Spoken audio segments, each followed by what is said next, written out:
చిన్న మామిడిని చూసి అందరూ నవ్వారు. కానీ చివర్లో వాళ్ళే నిలబడి చప్పట్లు కొట్టారు. ప్రతి ఏడాది మామిడి పల్లెలో ఒక పెద్ద పోటీ జరుగుతుంది. అత్యంత తీయని మామిడి పోటీ. ఊరంతా వచ్చేసింది. చిన్నవాళ్ళు పెద్దవాళ్ళు అందరూ ఒక్కటే మాట్లాడుకుంటున్నారు. మొదటగా వచ్చిందో పెద్ద అల్ఫాన్సో మామిడి. స్టైల్ చూసి జనాలు ఫిదా అయిపోయారు. తర్వాత వచ్చింది మెరిసే బ్యూటీ క్వీన్ మామిడి.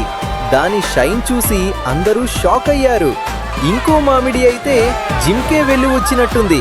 అంతలో ఒక చిన్న మామిడి నెమ్మదిగా అక్కడికి వచ్చింది. పెద్దగా లేదు, మెరిసిపోలేదు కూడా. దాన్ని చూసి అందరూ నవ్వడం మొదలుపెట్టారు.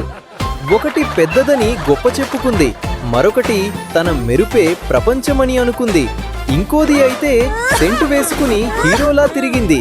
చివరికి అందరి చూపు ఒకే చోట ఆగిపోయింది, ఆ చిన్న మామిడిపై. అమ్మమ్మ ఒక ముక్క తిన్న వెంటనే ఆమె కళ్ళల్లో నీళ్లు వచ్చాయి.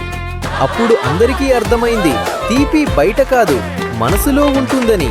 పిల్లలంతా ప్రేమగా ఆ చిన్న మామిడి చుట్టుముట్టారు. కొన్నిసార్లు చిన్నవే అత్యంత విలువైనవిగా మారుతాయి. అబ్బా, కొంచెం నాకు కూడా ఇస్తావా? తీపి పంచుకుంటేనే ఇంకా పెరుగుతుంది.